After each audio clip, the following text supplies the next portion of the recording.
Muchas gracias. Bueno, buenos días a todos. La verdad que, bueno, vamos a ver si para el próximo Congreso de APRESIDES logramos juntar tanta audiencia como Beto Quiroga, que cuando terminó, bueno, vi que la gente se iba. Pero considero que lo que vamos a hablar es fundamental, es muy importante. Tenemos acá 3 personas que van a tocar el tema en una forma variada, diversa y congregando todo en una misma idea, que es el uso responsable de las nuevas tecnologías que van apareciendo disponibles para el productor. Así que yo no voy a perder más tiempo, voy a darle la palabra al doctor ingeniero agrónomo Alejandro Tosini, que nos va a hablar de la problemática del BT en los cultivos argentinos.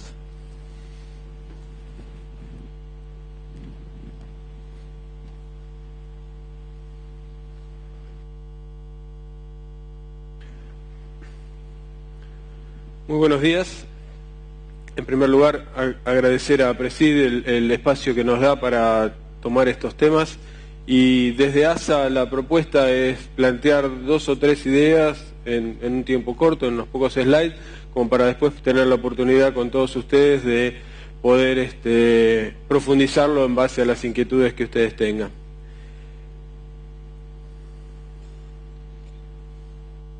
Para esta pequeña presentación voy a tomar como marco una situación real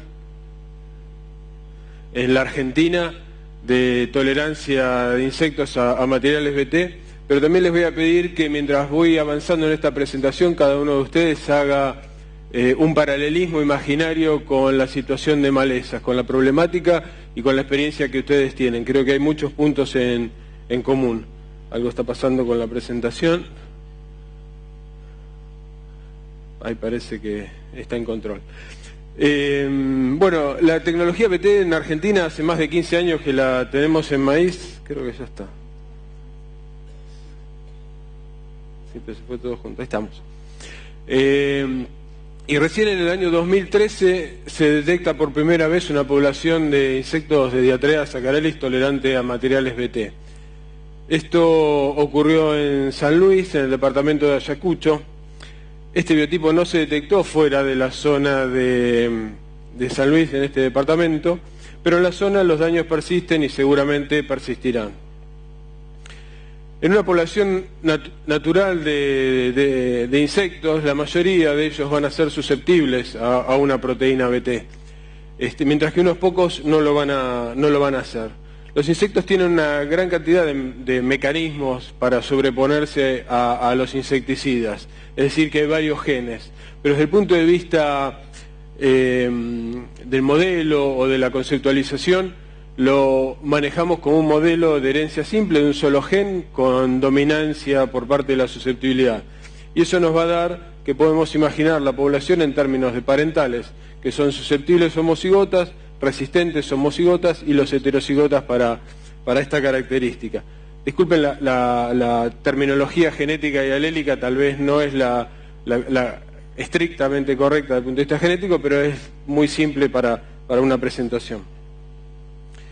Y el refugio, que todos conocemos, busca que estos individuos portadores de los alelos de resistencia se crucen con los individuos susceptibles, de manera tal, como podemos ver en estos cuadros, que aquellos portadores con los alelos R marcados en rojo vayan a dar toda una progenie portadores de alelos de susceptibilidad. Por lo tanto, va a ser susceptible y va a ser controlada a la generación siguiente.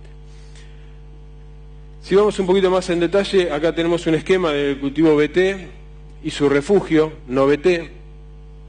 Como decíamos recién,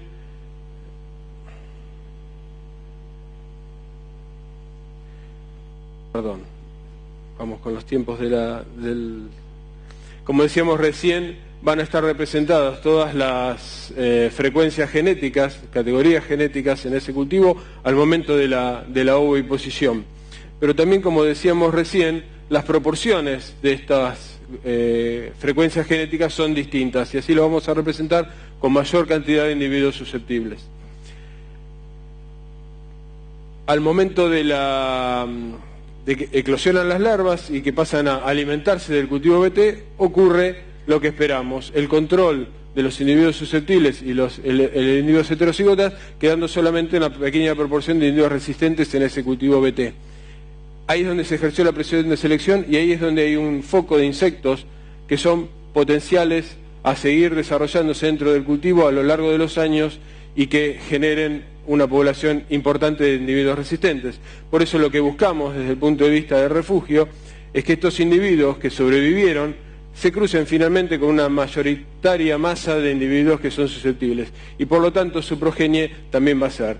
Acá tenemos un ejemplo teórico con una frecuencia determinada de alelos de resistencia bajos y podemos ver que a partir del cruzamiento de esa gran población de individuos susceptibles vamos a obtener individuos que son resistentes pero en una proporción ínfima. Este es el secreto, esto es lo importante del efecto del refugio. Entonces el refugio nos da una oportunidad, nos da la oportunidad de mantener a los individuos que son resistentes en niveles mínimos dentro de la población. También, en el caso de Diatraea especialmente, que hay un efecto significativo de la población local año a año, nos da la oportunidad de que los beneficios de ese control, de ese mantenimiento de la población de individuos resistentes se capitalicen en el mismo lote. Por eso, en definitiva, el refugio es una oportunidad para preservar las tecnologías y para preservar también nuestros lotes. Siguiendo con esta idea del refugio, ¿qué pasa si combinamos esto con otras medidas? Por ejemplo, aplicación de insecticidas. Y esto que voy a mostrar ahora no es una recomendación técnica, sino simplemente un ejercicio para que sigamos pensando en cómo funciona el refugio. Podríamos aplicar solamente sobre el cultivo sobre el refugio. Eso es lo que ocurriría, estaríamos castigando a la población del refugio. Por lo tanto, el efecto es, tenemos una protección del rendimiento, pero al mismo tiempo es negativo desde el punto de vista del manejo de la resistencia. Estamos perjudicando a la población de individuos susceptibles. De nuevo, otra situación, ¿qué pasa si aplicamos en todo el lote? Ahí le estamos pegando a toda la población en general, hacemos una protección del rinde y podemos decir que puede ser neutral desde el punto de vista de IRM. Y si lo aplicáramos solamente en el cultivo BT, en esta situación le estamos pegando 2 veces a esa población que queremos controlar, por lo tanto, es positivo desde el punto de vista de IRM, pero no es significativo desde el punto de vista de protección del rinde. Siguiendo con esta idea, ¿qué más podemos hacer combinando el refugio con buenas prácticas y manejo integrado? Entre ellos, rotación de cultivo, rotación de los modos de acción insecticida. En estos días del Congreso tuve el privilegio de aprender lo desconocía, que para los herbicidas también usan una nomenclatura de sitios de acción, codificados con letras y con números, de tal manera que el productor sabe qué letras y números se está usando a lo largo de su proceso productivo en un año, en los siguientes o dentro de la misma campaña, y viendo de esa manera cómo rota los modos de acción, en ese caso herbicidas. Bueno, acá tendríamos que hacer lo mismo, rotar modos de acción insecticidas, utilizar eventos acumulados con distintos modos de acción. Esto hace mucho más difícil para el insecto poder evolucionar a la resistencia. Monitoreo, también algo que escuché muchísimo en estos 2 días de charlas en este congreso.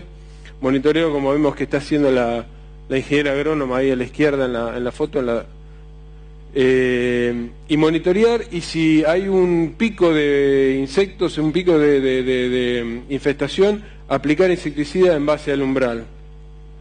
Monitoreo de malezas, también algo muy importante, sobre todo para evitar el puente verde entre un ciclo y el otro, para evitar que también en las malezas que están en el previo al cultivo haya insectos en un estado de desarrollo larval mayor al esperado, mayor al cual está preparada la tecnología, que es controlar las oviposiciones y las larvas que crecen sobre el mismo cultivo.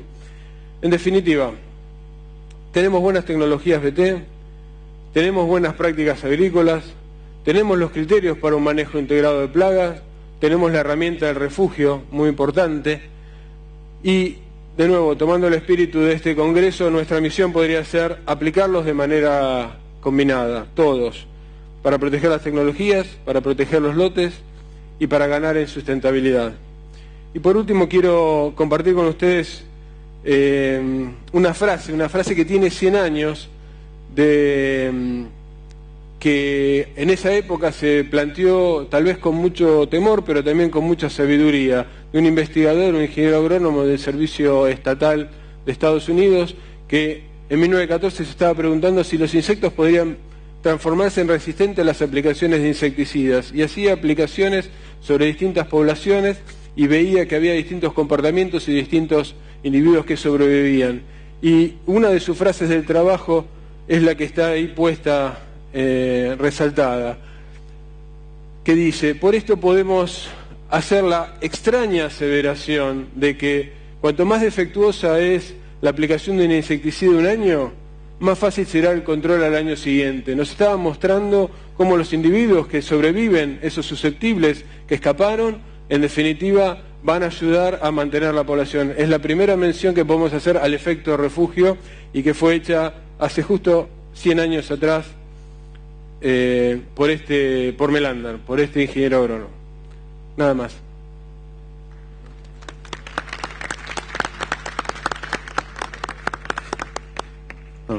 Muchas gracias, Alejandro. Ahora le vamos a dar la palabra al doctor Orlando Martínez, que nos va a hablar sobre las tecnologías de aplicación aérea de productos químicos. Muchas gracias.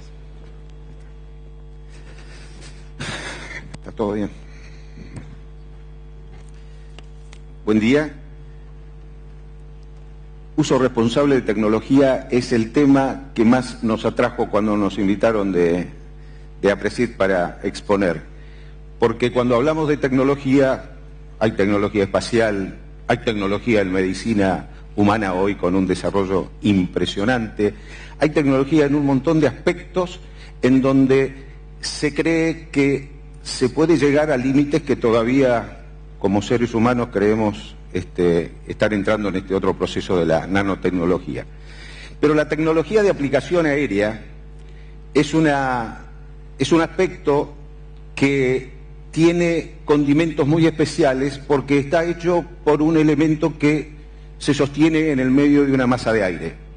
Por lo tanto, no está regido por ningún pedestre, ni rueda, ni nada por el estilo. Y esa conducción está realizada por un piloto aeroaplicador que tiene una formación y una, entre comillas, pasión por hacer el vuelo, porque no cualquiera se puede subir a un avión y hacer con él lo que quiera. La aviación agrícola argentina está conformada, voy a hacer una introducción ligeramente para ubicarlos donde estamos parados al momento. Tenemos más o menos 480 a 500 empresas que hacen un volumen de 1.000 a 1.200 aviones agrícolas. ¿Y por qué digo que hay aeroaplicadores? Porque el 75% aproximadamente son unipersonales, es decir, es un piloto con su avión. El resto están las empresas que van de 2 aviones a más de 5 aviones. Esta es la conformación del espectro aeroagrícola en la Argentina. De esos 1.000 aviones, o más de 1.000 aviones, el 75% también aproximadamente son aviones específicos. Son aviones que sirven solamente para aeroaplicar. El resto, ese 25-30% que queda, son aviones que han tenido un desarrollo ya antiguo y que han sido también adaptados, que hacen muy buena aplicación iguales, pero todo vamos siempre a la seguridad operacional, que es el tema que nos compete siempre a la aviación agrícola, y dentro de la seguridad operacional, el avión específico es el que nos da toda la garantía. Somos la tercera aviación agrícola de Occidente. No es menor. En la superficie agrícola de Argentina, la capacidad que tiene la aviación agrícola de poder demostrar su capacidad de atender las necesidades de los productores, porque estamos y existimos porque nos necesitan los productores. Ninguno va a tener un avión agrícola para dar una vuelta los domingos en el pueblo. Este impacto de decir que tenemos la tercera fuerza aérea de Occidente demuestra la capacidad de una actividad no subvencionada, Cada uno se compró su avión, lo equipó, se hizo su pista, su hangar, es decir, puso todo el esfuerzo en esa tecnología de llevar al productor agropecuario el mejor sistema de aplicación. En Argentina estimamos que estamos en los 10 millones de hectáreas protegiendo los cultivos en 22 a 23 distintas situaciones y de distintas producciones. Desde el norte hasta el sur de la provincia de Buenos Aires. Norte, llámese Jujuy, Salta, Jujuy, todo el territorio nacional, incluye Cuyo, el Valle de Río Negro y Neuquén, y hasta el sur de la provincia de Buenos Aires. Esto significa que está distribuido la actividad en un montón de lugares en donde es una gran inversión por ahí tener que estar para dar el servicio manteniendo un sistema. Y entonces hablamos de tecnología, así es la introducción. Este es un avión, el que ustedes están viendo, es un avión construido en Argentina. Esa foto es de la plataforma de la fábrica de aviones de Córdoba. Ese avión empezó a fabricar en Córdoba, tiene mucha historia. Se llaman Puelche en Argentina, pero viene de la historia de los Pauni, es un histórico avión agrícola en el mundo. Pero lo que significo con esto es que es un avión técnicamente, tecnológicamente, para hacer un uso responsable de las aplicaciones. Es monoplano a la baja, monoplaza, su tanque lo tiene delante del piloto por seguridades, como le decía recién, seguridad operacional, lo cual significa que está la tecnología usándose para hacer un producto tecnológicamente aeronavegable y a su vez hacer un producto que dé las mejores condiciones de aplicación en la superficie de la República Argentina. Es tecnología también, y es el uso responsable de esa tecnología, como ven en el cuadro de la izquierda, aplicaciones líquidas, con una perfecta distribución de los picos, haciendo una aplicación sobre un cultivo. Es tecnología que se aplica al avión, es decir, el avión vuela y el equipo es el que permite que ese avión dé ese servicio de la mejor manera. En el lado derecho tenemos un dispersor que también tiene tecnología de diseño para hacer una cobertura sembrando semillas de diversas. Escuchaba recién las coberturas en muchos lugares del país se hacen con avión, con ese sistema, con vicia, con avena, con centeno, se siembra trigo. Todo lo que es aviación agrícola tiene tecnología. No es un invento de nadie, sino es un proceso. Olvidé decir en la primera página, en la primera slide, que desde el año 1927, un productor agropecuario, Vizcarret, en esta provincia, Rafaela, hace la conversión de un avión para aplicar un polvo ante el ataque de una banda de langosta, que destruía todo. Habrán leído más de una vez que fueran las mangas de langosta. Digo que el mismo productor, quería introducirlo este tema, fue el mismo productor el que encontró la necesidad de su evolución. Y fue pasando el tiempo, del 27 hasta el 50, alternativamente se fueron haciendo trabajos de aplicación en distintos rubros, más que nada todos con polvos, hasta que aparece en el década del 50, fines de guerra, los productos químicos, y el gran desarrollo es entre el 50 y el 60, y ahí aparecen los líquidos, que son lo que dan la gran expansión a la aviación en el mundo. Quiero decirle en este punto que la aviación agrícola en el mundo crece a un promedio entre el 1,5 y el 2%. Es decir, no es que, como pueden haber escuchado por algunos lugares, que no se permite hacer aplicaciones aéreas ya casi en ninguna parte del mundo. No. Con esto le estoy afirmando que crece el 1,5 al 2% por año, y les digo más, hay fábricas en Estados Unidos que la producción del 2015 la tienen vendida.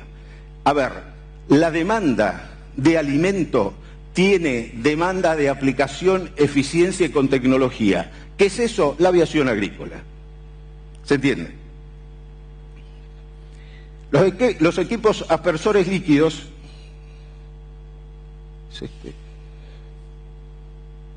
los equipos aspersores líquidos tienen en los aviones lo que se llama reguladores de caudal en tiempo real.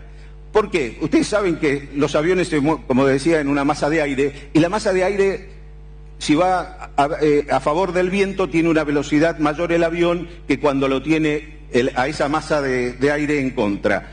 Por lo tanto, necesita de tener una regulación en tiempo real, y calculen que el avión está volando casi a 200 kilómetros por hora, a 3, 4, 5 metros del suelo, tiene que tener una respuesta, los caudalímetros de altísima eficiencia, cosa que se logra, lo tenemos en tecnología nacional y importadas también. Esto da la garantía de la homogeneidad de la aplicación en cualquier cultivo, llámese insecticida, fungicida o herbicida. Los líquidos aspersores tenemos, en otro aspecto de la tecnología que aplicamos, es el uso de picos para manejar la gota, y esa gota nos ayuda a manejar también lo que es las derivas, famosa difamación que tiene la aviación agrícola. A la mano izquierda están los picos tradicionales Tillet, y estos son los atomizadores que con la regulación de sus paletas, que ustedes lo ven ahí en rojo, se le puede manejar perfectamente el tamaño y distribución de gotas.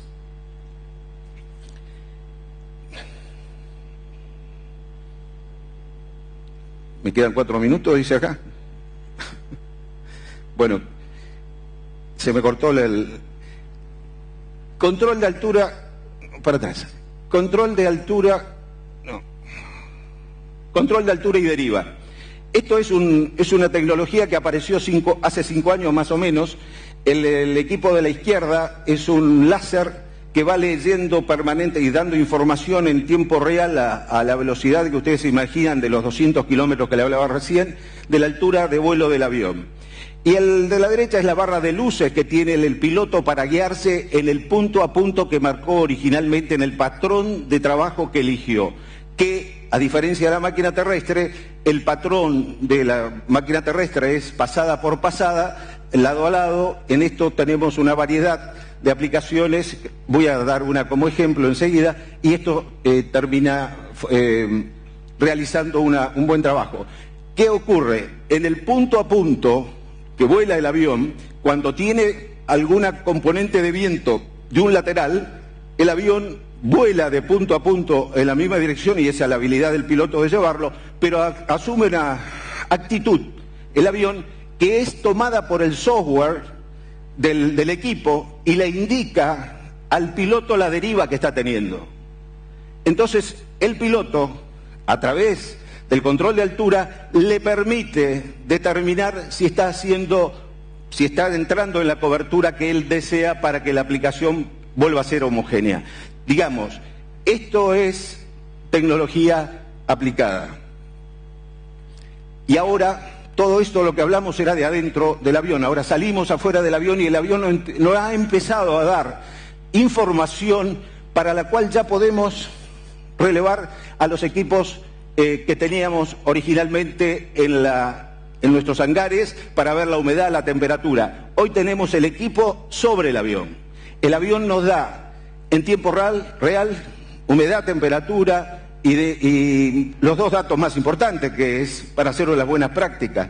Y estos equipos nos dan historiales, nos recuperan mapeos, reportes y demás cosas.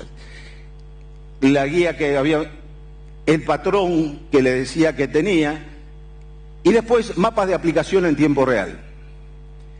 Ustedes hoy, si el aplicadores de su confianza le puede dar la clave para entrar en su sistema, y ustedes, cuando le dan el trabajo al aeroaplicador, perfectamente le pueden decir, ¿me das la clave que quiero ver cómo estás aplicando? Y si es de buena relación, se la puede dar y ver esto. También podemos ver esto. Esto es un lote de 110 hectáreas donde se marca perfectamente la cobertura de la superficie trabajada. Eso es tecnología argentina. Eso que están viendo ustedes ahí se produce en el país, el know-how es argentino. Esta es la tecnología aplicada a la aplicación. Tenemos indicadores de temperatura y humedad en tiempo real, por eso le decía que arriba del avión va el equipo, y esto demuestra, son 2 vuelos realizados en un trabajo. El primer vuelo es el verde más oscuro y el segundo vuelo es el más claro. ¿Qué está indicando? Que el primer vuelo se hizo con menos temperatura que el segundo vuelo. Hasta eso podemos hoy controlar y dárselo al productor. Está dentro de la tolerancia, ¿no? Se marcaba que estaba promedio 18 o 20 grados, así que estábamos dentro de lo que es perfectamente manejable la aplicación. Y acá los sensores de humedad. El avión ha comenzado, fíjense la tabla de colores de la izquierda, el avión ha comenzado con una humedad de arriba del 61% y en el segundo vuelo la recarga ha bajado al 50, 51, también dentro de los parámetros de las buenas prácticas de aplicación. Y acá tengo que estar terminando, porque me queda un segundo, me voy a exceder. El tema es lo siguiente: toda esta aplicación, todo esto que yo les he contado a ustedes, todo esto no sirve si pasa esto. Entonces, si en el espacio que yo he estado hablando, que son 10, un poquito más, se están muriendo 170 personas de hambre en el mundo, nos falta algo. Algo nos está pasando a la sociedad. Algo tenemos que hacer. Y acá los convoco a que tengamos convergencia de ideas y planteemos todos juntos una salida, no para la Argentina, que es fundamental, sino para el mundo. Y Argentina tiene una responsabilidad social mundial por la superficie que le permite y que Dios le ha dado para poder ser arada. Muchas gracias.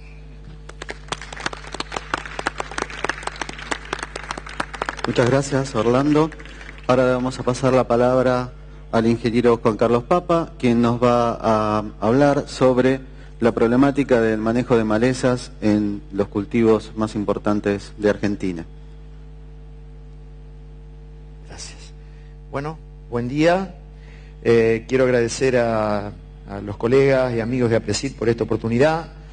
Y bueno, yo me tomé la libertad de hacer un pequeño cambio en el título que me habían propuesto, que era de nuevos eventos, viejos herbicidas. Y me gustó más hablar del término sustentabilidad de las tecnologías destinadas al manejo de malezas, ¿sí? ¿Por qué? Porque hoy evidentemente estamos viviendo un escenario nuevo, distinto por lo menos para muchos colegas y productores jóvenes, y crítico en el tema de malezas. Un escenario que se ha venido gestando a través de nuestra acción como productores a lo largo de alrededor de 30 años, desde que decidimos abandonar la tecnología de procesos y de la labranza, ¿sí?, en el manejo de malezas, y pasamos violenta y drásticamente a una situación de tecnología de insumos con cada vez menos aporte de las labranzas y mayor incremento de la superficie en siembra directa. Esto comienza ahí por los 80 con la introducción de los herbicidas inhibidores de acetolactato sintetasa y alcanza su punto cúlmine con la introducción de la soja RR y el glifosato como herbicida fundamental y prácticamente único herbicida utilizado. Y esto derivado, esta tecnología derivada de una fuerte demanda, ¿sí? Como resultado de la aplicación de este modelo, llegamos a la situación problemática que tenemos hoy de malezas tolerantes y resistentes a herbicidas, que independientemente de que sea una cosa o la otra, son malezas que no podemos controlar con la tecnología disponible. Entonces la gente demanda el líquido para manejar esta situación. Cosa que no es fácil. Y no es fácil porque no estamos comprendiendo por qué estamos sufriendo esta situación. En realidad, lo que estamos viendo como problema de malezas tolerantes y malezas resistentes es un síntoma. Es un síntoma de un sistema enfermo, un sistema que está caracterizado por la sumatoria de factores, como la ausencia de labranzas, a lo cual hay que sumar, no hay ningún factor individual, ¿sí? Es una sumatoria. La escasez de rotaciones, con una marcada tendencia al monocultivo, barbechos excesivamente largos, 6, 8 meses, y pocos cereales de invierno, la elevada dependencia del control químico con el uso intensivo de uno o unos pocos herbicidas, modos de acción y mecanismos de acción sumamente concentrados, sobre todo los más económicos, y el núcleo de esto es el régimen de tenencia de la tierra. Para la zona sojera núcleo estamos hablando de hoy en día más de un 70% de arrendamientos con contratos de muy corta duración. Lo que estamos hablando que el evento financiero, el evento productivo ocurre en un plazo muy breve, cuando el evento biológico que tiene que ver con las malezas ocurre en una escala de tiempo e incluso de espacio mucho mayor. Por supuesto, este es un modelo fácilmente aceptado y es exitoso porque es sencillo, es poco diverso, de alta rentabilidad concentrada en un excesivamente corto plazo. El horizonte de eventos se limita al lote y solamente a un ciclo agrícola. Es inconscientemente pródigo en externalidades que favorecen la manifestación de estos problemas y es degradativo e insustentable en el espacio y en el tiempo. Esto lo hace vulnerable a que ocurra en algún momento algún acontecimiento que lo desestabilice de manera tal que resulte en un efecto catastrófico, algo parecido a lo que pasó con la hambruna de las papas de Irlanda. ¿Y cuáles son las soluciones que nos planteamos para estas situaciones de malezas? Estamos en un contexto o una circunstancia a la cual hay que sumarle una serie de herramientas que son los herbicidas de los cuales disponemos, ¿sí? Algo tiene que cambiar. La gente dice, bueno, yo quiero el nuevo herbicida, cosa que no va a venir. Si no tenemos en esta suma un nuevo herbicida, lo que va a tener que cambiar es la circunstancia. Por lo tanto, desde los organismos públicos de investigación, desde las universidades, lo que van a percibir es que el mensaje dice, bueno, volvamos al manejo, primero tomemos conciencia de esta problemática real, es un problema dinámico, y volvamos a los conceptos del manejo integrado de malezas. Desde el lado de las empresas, lo que vamos a recibir son excelentes herramientas, pero son herramientas que vienen del periodo en que aplicábamos lo que era tecnología de procesos. Acá estamos hablando de mecanismos de acción desde la década del 40 hasta fines de los 80, comienzo de los 90, y que son excelentes herramientas porque no hay otra cosa. Y esto va a venir seguramente a ayudarnos a solucionar el problema, pero de estos productos, viejos productos para solucionar nuevos problemas, entre comillas, no hay ninguno que nos vaya a servir como sustituto del glifosato o que podamos utilizar eficazmente como tecnología de insumos como estábamos acostumbrados hasta ahora. Si no utilizamos estos productos en un contexto, en un marco de tecnología de procesos, dentro de lo que se conoce como manejo integrado de malezas, lo más probable es que aparezcan nuevas resistencias, nuevos problemas de tolerancia y arruinemos estos productos.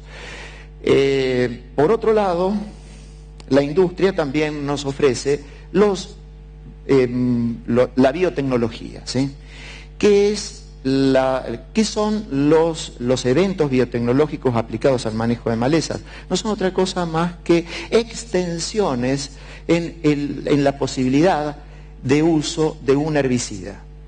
Si antes podíamos utilizar un producto en barbecho químico solamente, ahora, con el apoyo de la biotecnología, de estos eventos, lo vamos a poder utilizar quizás en preemergencia o incluso como la gente demanda ávidamente en postemergencia. Por supuesto, estos eventos biotecnológicos que van a ser de mucha utilidad para ayudarnos a resolver estos problemas, también van a funcionar y van a ser sustentables dentro de un contexto de tecnología de procesos y de manejo integrado de malezas. ¿Qué es lo que tenemos? tenemos soja tolerante al glifosato, maíz tolerante al glifosato y al glufosinato, maíz tolerante al glifosato y al glufosinato de amonio, algodón tolerante al glifosato. Y ustedes se preguntarán, ¿qué es lo que se viene? Lo que se viene es bastante interesante y cuantitativamente también importante. Dentro de maíz, las empresas no son muy amigas de informar, así que tuve que ir a Argenbio, que es mi fuente de información. Encontré que en materia de maíz tenemos una tercera generación de tolerancias a herbicidas que no pude averiguar a qué principio activo se refería. La tecnología Enlist, esta sí es más conocida, que es una tolerancia a 2,4-D y a graminicidas de tipo FOB, de Dow. La Roundup Ready 2 Extend, que combina tolerancia al glifosato y tolerancia a dicamba. También de Monsanto una tercera generación de tolerancia a herbicidas, similar a esta, con un tercer modo de acción que tampoco pude averiguar cuál es. Por el lado de DuPont, lo que denomina modo de acción múltiple, que calculo que debe ser la tecnología GATT, es decir, tolerancia a glifosato e inhibidores de ALS simultáneamente. Por el lado de Bayer, tolerancia a inhibidores de pigmentos y al glufosinato de amonio. Por el lado de Dow, nuevamente la tecnología Enlist aplicada a soja, en este caso 2,4-D y glufosinato. Por el lado de Dow también la tecnología Enlist E3, 2,4-D, glifosato y glufosinato. Por el lado de Bayer, simultáneamente tolerancia al glifosato, a inhibidores de pigmentos y al glufosinato. La tecnología Balance de Bayer también glifosato e inhibidores de pigmentos. Siguiendo en soja, por el lado de BAF, lo que se llama la tecnología Cultivance, con tolerancia a imidazolinonas, y la Enlist E3, que es similar al anterior, 2,4-D, glifosato, glufosinato y más 2 rasgos de BT, 2 proteínas de BT para control de insectos. En algodón, tecnología Enlist, tecnología Liberty Link, o sea, glufosinato de amonio, y un cultivo que estaba bastante huérfano, como es colza, con tolerancia a glifosato, con tolerancia a glufosinato de amonio y simultáneamente a ambas tolerancias. Generalmente, o lo usual, es que estas tecnologías seguramente van a venir en forma de paquete, es decir, acompañada con nuevas formulaciones de herbicida a fin de evitar, por ejemplo, problemas o reducir, minimizar efectos probables de deriva, olor a herbicidas. Y vienen a satisfacer una demanda. Como vemos, la demanda que vienen a satisfacer fundamentalmente es de tratamientos de post-emergencia. Ahora la pregunta que sigue es, ¿esta demanda se condice realmente con la necesidad real para solucionar este problema? Y lo dejo planteado solo como una pregunta. Ahora tenemos un ensayo donde se le muestra a la gente el efecto de la tecnología Extend de Monsanto, ¿sí?, donde la soja susceptible muere. ¿Por qué debe ser preservada la utilidad de estas tecnologías? En realidad estas tecnologías sin el herbicida no existen. Lo que hay que preservar es el herbicida, porque los herbicidas son recursos escasos y difícilmente renovables. Lo que vemos acá es que partimos de alrededor de 140.000 hasta 200.000 moléculas para llegar a obtener una molécula, ¿sí? Y el costo es elevadísimo, entre 200 millones de dólares como costo bajo, puede llegar a ser hasta alrededor de 400 millones de dólares o inclusive más. Recursos escasos y difícilmente renovables. Si fuera tan fácil, ¿por qué no apareció un nuevo glifosato? ¿Sí? Y sobre todo son valiosas estas tecnologías porque coevolucionan con otras tecnologías. Acá podemos ver cómo evolucionó la soja RR en condiciones de la tecnología de glifosato y la siembra directa, ¿sí? Esto hubiera sucedido sin la soja RR. Acá podemos ver cómo evolucionó la siembra directa. Y ¿cómo cuidamos estas tecnologías? Es tan importante cuidar estas tecnologías que las empresas tienen lo que se denomina el departamento de stewardship. el departamento de stewardship tiene a su cargo el cuidado, la preservación de estas tecnologías para que sigan sirviendo a lo largo de mucho tiempo y por supuesto brindando beneficios económicos y utilitarios. Es el cuidado de la preservación de un producto, una tecnología, pero a lo largo de todo su ciclo de vida, ¿sí? Dando las recomendaciones finales de uso apropiada, incluso más allá, procurando prevenir lo que llaman las externalidades. ¿Cómo se preserva la utilidad de estas tecnologías? En primer lugar, hay que reconocer la naturaleza biológica, y eso está en nosotros, la naturaleza biológica y dinámica del problema de malezas, ¿sí? Que ocurre en una escala espacial y temporal que trasciende en mucho la escala del lote y del periodo en que yo hago la acción o que llevo adelante el proceso productivo. Readquiriendo la cultura del manejo de malezas, ¿sí? Capacitándonos permanentemente. Los colegas jóvenes no tuvieron oportunidad y los mayores han perdido la cultura del manejo de malezas. Hay que volver a adquirirla. Evitando la evolución y la dispersión de resistencia y tolerancia, reduciendo el riesgo de fitotoxicidad y respetando el entorno, el ambiente y a la sociedad. Hay que volver a los conceptos, a la aplicación eficaz de los conceptos del manejo integrado de malezas, considerando que hoy en día, al estado actual del conocimiento, los problemas de malezas no se van a resolver solamente con herbicidas como la gente cree. Los organismos públicos y las empresas originantes de las tecnologías van a tener que aportar capacitación, van a tener que ser generosos en ese sentido, ¿sí? Vamos a tener que asumir una actitud proactiva. La proactividad cobra un papel importante. La aplicación de estrategias de prevención, más que de erradicación, que hasta ahora se ha demostrado que es imposible, evitando que evolucionen los problemas de malezas, que se dispersen a través de maquinarias cosechadoras, el transporte, ganado, forraje, corrida de agua, semillas. El monitoreo, hoy alguien ya habló del monitoreo en malezas, es clave, y es clave a lo largo, no solamente cuando tengo el cultivo implantado, sino ya desde la etapa del barbecho, para detectar los problemas oportunamente y tratarlos oportunamente, ¿sí? También para detectar problemas de resistencia cuando estos son incipientes y eliminarlos del campo como sea. Es importante volver a llevar registros lo que se hace, de lo que se hará, de lo que se hizo y de lo que hay. Esto nos va a permitir planificar y encarar la problemática con una diversidad de soluciones aplicado o una diversidad de problemas. No existe más una sola solución que nos permita encarar o resolver una gran diversidad de problemas. La aplicación de métodos culturales, rotación de cultivos, cultivos de cobertura. La mayor parte de las malezas problemáticas anuales poseen semillas que requieren luz para germinar. Si yo las cubro con un cultivo de cobertura, esas semillas no vienen. Y el aporte que hace al control, una tecnología relativamente simple, es muy importante. Y sin la participación de herbicidas, o con una menor participación de herbicidas.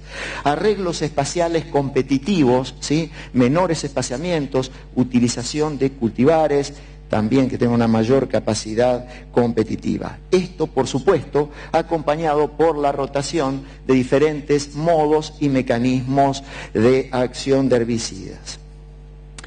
Para saber cómo rotar herbicidas también vamos a tener que volver a capacitarnos. También el tema de tecnología de aplicación, recién se tocó por lo menos en parte. Hoy en día uno de los eslabones más débiles es la tecnología de aplicación. Si bien la diversidad de herbicidas se ha ampliado, no todos se pueden aplicar exactamente de la misma manera. Lo que estamos viendo, por ejemplo, es que en el mercado se están reintroduciendo numerosos principios activos que actúan como de contacto, tienen acción de contacto. Y la tecnología de aplicación de un glifosato, que es un producto sistémico, es muy distinta a la tecnología de aplicación de, por ejemplo, un flumioxazin, que es un producto de contacto, ¿sí? Por lo tanto, no podemos aplicar todo exactamente de la misma manera porque nos vamos a encontrar con grandes fallas y esto también contribuye a arruinar las buenas tecnologías. Hay que evitar, en la medida de lo posible, situaciones como esta, que hoy siguen siendo muy comunes. Llegar tarde, ingeniero, no tengo otro remedio, yo llego siempre tarde. ¿Cuál es el mejor líquido para controlar esto? Y no hay ningún herbicida que se adapte para funcionar adecuadamente en estas circunstancias. Entonces viene el forzado de la tecnología. Y cuando forzamos la tecnología con dosis excesivamente altas, con mezclas en muchos casos incompatibles, lo único que favorecemos es la evolución de procesos de resistencia y de tolerancia, lo cual reduce también la sustentabilidad de las tecnologías aplicables al control de malezas. Otro vicio, sembrar sobre la maleza viva del rastrojo anterior. Total, después va a venir el ingeniero y me va a dar algún líquido, algún sulfato de amonio, y ese líquido, ese sulfato de amonio en la mayoría de los casos es solo una ilusión dentro de una necesidad extrema que no existe. Y esta maleza termina compartiendo con el cultivo y afectándolo a lo largo de todo su ciclo. Entonces viene otra situación. Dejamos de trabajar como productores o como ingenieros agrónomos y nos transformamos en bomberos. Vivimos apagando incendios, vivimos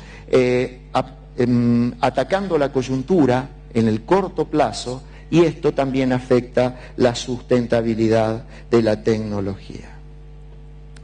Otro problema, cómo secuenciamos los herbicidas a lo largo del proceso productivo, y sobre todo los residuales.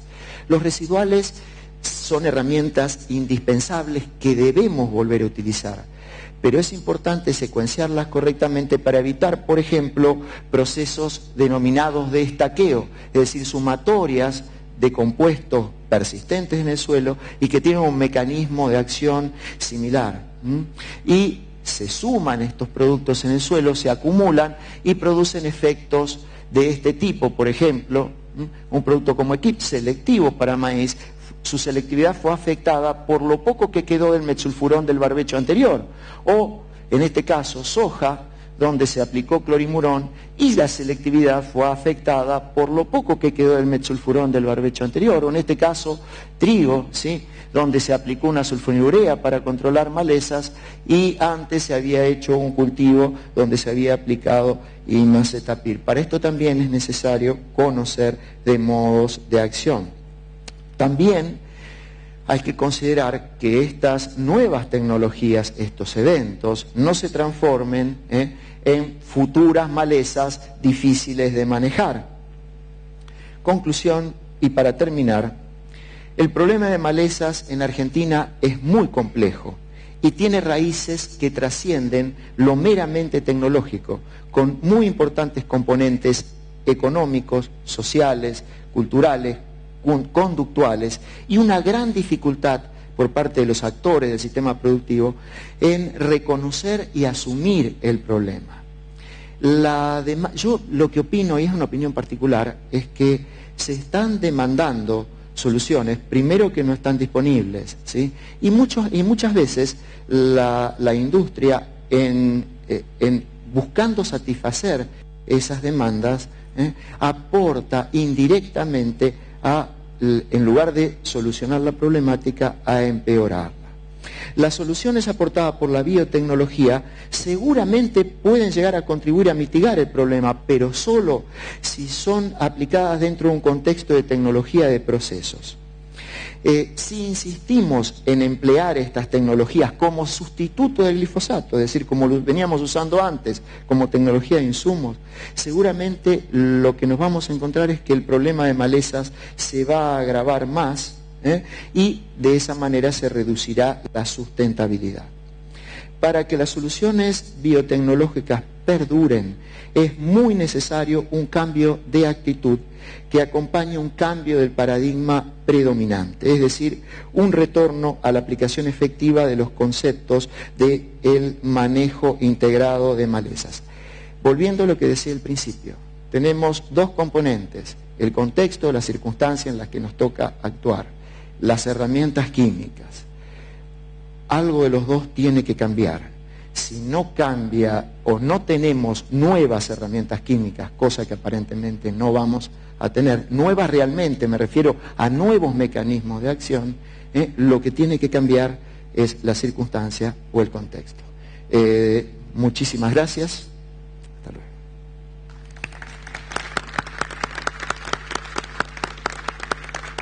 Muchas gracias, Juan Carlos. Vamos a esperar a ver si hay alguna pregunta del público. Bueno, mientras esperamos, yo me interesaba hacer alguna pregunta a los panelistas. Primero a Alejandro, ¿no? En tu charla, digamos, se hizo mucho hincapié en la responsabilidad de hacer refugios, ¿no? Como que los refugios son clave y son inevitables. Te hago una pregunta dividida en dos partes. Primero, ¿hay otra alternativa que pueda suplantar a los refugios para evitar el problema de la aparición de resistencias que se esté estudiando o analizando? Y la segunda parte de la pregunta es, a tu modo de ver, ¿en quién recaería la responsabilidad de controlar que se hagan efectivamente los refugios?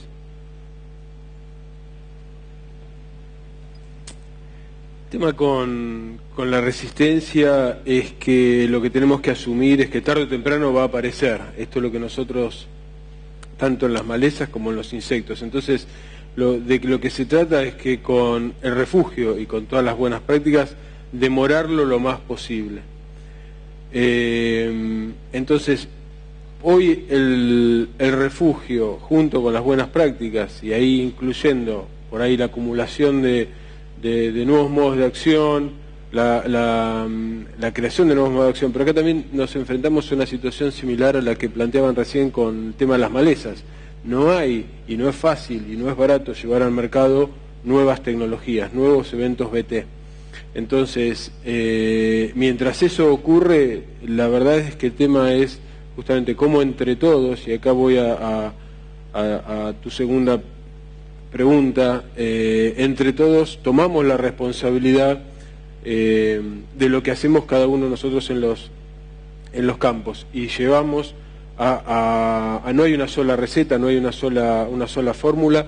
Creemos que el refugio es una herramienta indispensable, pero hay que acompañarla, y ahí es donde el resto de la receta debemos recurrir al ingeniero agrónomo, debemos recurrir a poder combinar para cada caso particular los mejores complementos de ese refugio, que entendemos que es la principal manera de mitigar y mantener una población en condiciones mínimas, en donde la población resistente va a estar, pero el daño va a ser mínimo, y lo vamos a mantener además en un nivel ínfimo de la población. Muchas gracias. Ahora me gustaría hacerle una pregunta al doctor Martínez. O sea, yo, digamos, trabajo en un laboratorio, pero no dejo de leer los diarios y veo que la profesión que usted representa está siendo puesta bajo estudio, digamos, y hay alguna demanda social con respecto, creo que en su charla también fue claro al decirlo, ¿no?, que hay que dar una respuesta. Mi pregunta es muy simple, y disculpe si, digamos, si no lo tenía previsto, pero ¿existe algún mecanismo para controlar que los aplicadores hagan las cosas bien, digamos una especie de código de ética o una asociación que se encargue de velar porque se cumplan las cosas bien, y aquel que no las cumple bien quizás quitarle la licencia o ir sobre él, digamos, de manera de proteger a la profesión, ¿no? Algo similar a los colegios profesionales. Los colegios profesionales de las diferentes actividades están para justamente velar por el buen uso del título, ¿no? ¿Existe eso en el...? Bueno, lástima que esto no sea una reunión de agroaplicadores y que hayas hecho esta pregunta en la masividad de los agroaplicadores, porque en la presencia de los agroaplicadores, porque es... lo más difícil que tenemos es, en la dispersión que yo dije que estamos en el país, es muy difícil el control en un pueblito en donde hay 1000 habitantes, 500 o 200, y está el agroaplicador que se cree separado del resto del país. Es muy difícil llegar a eso. De todas formas tenemos ya herramientas para ir en contra de eso, como es el Estado nos ha autorizado a crear la primera escuela de aeroaplicadores específica. El que va ahí no hace más que ser un piloto aeroaplicador. Existe en otra parte del mundo. Recién hace un año los hemos logrado acá en la Argentina. Eso lleva a la pregunta, a que todos tendremos que firmar una vez recibido o hacer el recurren de los que ya tienen muchos años de aplicación, de firmar un código de ética. Y el código de ética tiene que ser cumplido a rajatabla porque el efecto de un mal aplicador, de una mala aplicación, tiene una expansión en los medios sociales de una magnitud que nos sorprende. Quizás con efectos mínimos, ¿no? Hace muy poquito un caso en el Chaco. Bueno, resultó que los chicos tenían diarrea, vomitaban, y se puso todo el esfuerzo para que se determinara si fue la aplicación o no. No, era materia fecal de palomas que habían caído al agua del reservorio y tenía una carga de colibacilosis de aquella. Digo que también nos permitan a nosotros, cuando eso ocurre, poder sacar las contras información para aclarar los puntos. Esa es mi respuesta. Está bien. Bueno, y por último, muchas gracias, Orlando. Y por último, tuve mucha dificultad para poder hacer una pregunta porque cada vez que anotaba algo lo decía en el próximo slide. Así que lo mío es muy simple. Si en base a su experiencia puede vislumbrar que suceda con algún otro herbicida lo mismo que pasa ahora con el glifosato, que pareciera que es una mala palabra para algunos sectores y que se busca prohibirlo por todos lados. Es muy interesante tu pregunta porque, a ver, primero, el glifosato no es el primer herbicida el cual ha manifestado resistencia, las malezas. La resistencia a herbicidas es una cuestión muy vieja. Yo diría que el glifosato fue uno de los últimos herbicidas en expresar algún problema de resistencia. En Argentina, es más, ya, y en una de las diapositivas estaba, lo que pasa es que no hubo tiempo de explicarlo mucho tampoco, en Argentina la resistencia no es una cosa nueva. Ya en la década del 90, cuando se introdujeron los inhibidores de ALS, clorimurón, imazetapir, etcétera, que resultaron, que facilitaron ese salto de la tecnología de procesos a la tecnología de insumos, al facilitar tanto el manejo de las malezas y hacerse un uso tan intensivo de estos herbicidas, enseguida apareció el Amaranthus quitensis, el yugo colorado común, resistente a este grupo de herbicidas. Lo que pasa es que esto ocurrió en la década del 90, enseguida apareció la soja RR asociada al glifosato, que yo digo que puso la basura abajo de la alfombra. Hoy esa basura está volviendo a aflorar. Todos los herbicidas tienen posibilidad de generar un proceso de evolución, de resistencia en las malezas. Todo depende de la medida de la presión de selección ejercida por ese herbicida y va a depender también de la intensidad de uso, de la frecuencia con que se lo utilice, ¿sí? La idea acá es que tomemos conciencia de que esto es un proceso dinámico. Estamos trabajando con organismos vivos que tienen variabilidad y como resultado de esa variabilidad se producen procesos evolutivos que dan lugar a la resistencia. Muchas gracias. Bueno, estamos re bien con el tiempo, creo que nos vamos a llevar el primer premio en eso. Me gustaría decir dos palabritas finales a modo de conclusión. Me parece que haciendo una alegoría de todo lo que estuvimos hablando, tenemos que golpear la puerta de la conciencia, no solamente de los productores, sino también de los organismos que estamos involucrados con lo agrario. El año pasado, cuando me despedía de los estudiantes, dije que la profesión agrícola, la actividad agrícola en este momento está siendo puesta bajo estudio, bajo evaluación, mientras hace 30 años uno decía, andate al campo a respirar aire puro. Hoy la gente piensa de que va al campo a contaminarse. Creo que todos somos responsables de cambiar esa óptica. Tengo entendido que a nivel elevado, ¿no?, ya sea de organismos, se está trabajando activamente en ese tema. Y mi respuesta es la siguiente: ¿cuántas veces tenemos que golpear la puerta de la conciencia, ¿no? Y bueno, todas las veces que sean necesarias para que se abra. Así que bueno, muchas gracias por este día y gracias a la gente que se quedó y que nos escuchó. Realmente estoy muy agradecido por su presencia y buenas tardes, hasta la próxima vez. Con un fuerte aplauso los